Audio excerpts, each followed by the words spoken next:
Assalamualaikum warahmatullahi wabarakatuh. Selamat siang, salam sejahtera bagi kita semua. Yang terhormat, Ibu dosen pengampu mata kuliah evolusi, Budaya Diela, SPD MPD, yang saya hormati dan saya banggakan rekan-rekan kelas evolusi B. Di sini saya, Neng Asti Sri Puji Ayanti, dengan NPM 202154090, mohon izin untuk menyampaikan hasil literatur review yang berjudul The Origin of Species.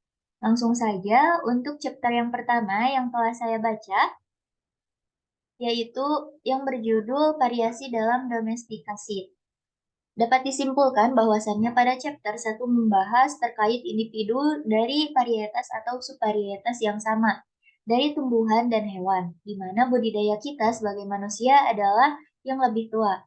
Ketika kita merenungkan bahwasannya keanekaragaman tumbuhan dan hewan yang telah dibudidayakan dan yang telah bervariasi selama segala usia di bawah iklim dan perlakuan yang paling berbeda.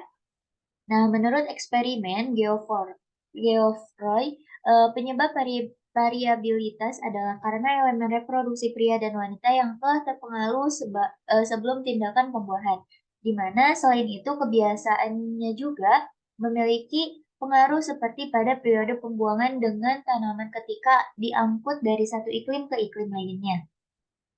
Kemudian, pada hewan, contohnya yaitu bebek peliharaan, tulang sayap lebih ringan dan tulang kaki lebih banyak daripada tulang yang sama pada bebek liar, di mana hasil dari berbagai hukum variasi yang telah diketahui atau samar-samar terlihat sangat kompleks dan beragam. Sangat bermanfaat untuk mempelajari dengan cermat beberapa risalah yang diterbitkan pada beberapa tanaman lama ketika yang dibudidayakan seperti pada eceng gondok, kentang, bahkan dahlia. Setiap variasi yang tidak diwariskan tidak penting bagi kita, akan tetapi jumlah dan keragaman penyimpangan struktur yang dapat diwariskan, baik yang kecil maupun yang sangat penting sebagai fisiologis, tidak ada habisnya. Hukum yang mengatur warisan sangat tidak dikenal. Tak seorang pun dapat mengatakan bahwa keganjilan yang sama dapat pada individu yang berbeda dari spesies yang sama, dan pada individu yang spesies berbeda kadang-kadang diwariskan dan kadang-kadang tidak. Nah, karakter varietas domestik, di mana kesulitan membedakan varietas dan spesies. Asal varietas domestik dari satu atau lebih spesies. Ketika kita melihat pada varietas atau ras herediter, hewan dan tumbuhan peliharaan, dan membandingkannya dengan spesies yang berkerabat dekat, pada umumnya melihat pada setiap ras domestik sebagaimana telah disebutkan sifat yang kurang seragam daripada spesies sejati. Nah, kemudian ras domestik seringkali memiliki karakter yang agak mengerikan. Meskipun demikian, berbeda satu sama lain dari spesies lain dari genus yang sama. Dalam beberapa hal yang sepele, mereka sering berbeda secara ekstrim di beberapa bagian, baik jika dibandingkan satu sama lain dan lebih khusus lagi ketika dibandingkan dengan spesies di bawah alam yang terdekat dengan mereka. Seorang naturalis yang merefleksikan afinitas timbal balik makhluk-makhluk organik pada hubungan embriologisnya, distribusi geografis,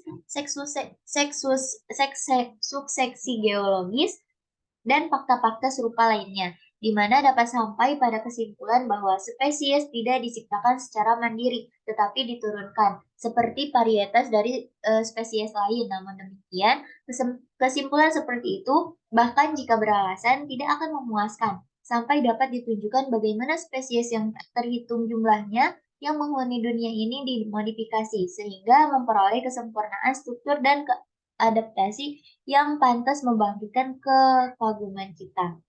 Kemudian pada chapter 2 yaitu variasi di bawah alam.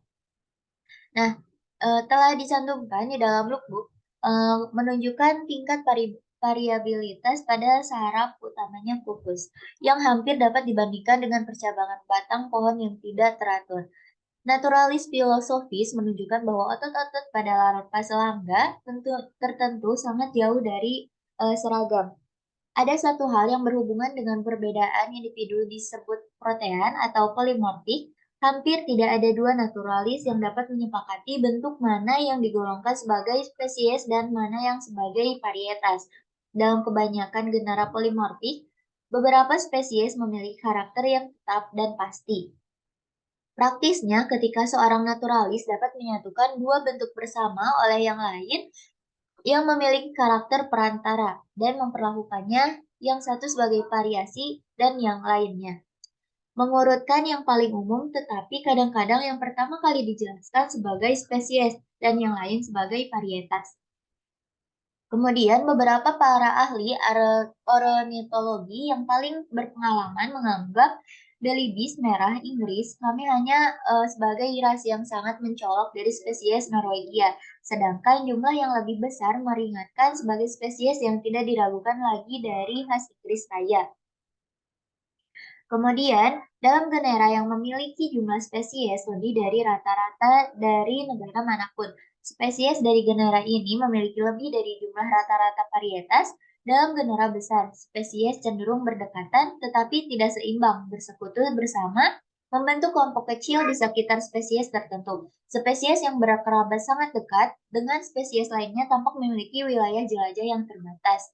Dengan demikian, dominan cenderung menjadi lebih dominan lagi dengan meningkatkan banyak keturunan yang termodifikasi dan dominan.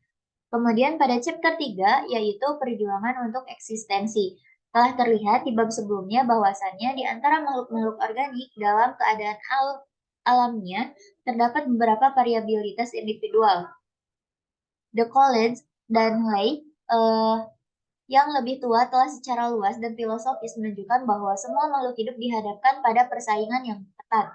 Berkenaan dengan tanaman, tidak ada yang memperlakukan subjek ini dengan semangat dan kemampuan lebih dari Herbert Dekan Magister yang merupakan hasil dari pengetahuan hortikulturnya yang sangat luar biasa. Kemudian untuk eksistensi pada mengikuti dari tingkat tinggi di mana semua makhluk hidup cenderung meningkat.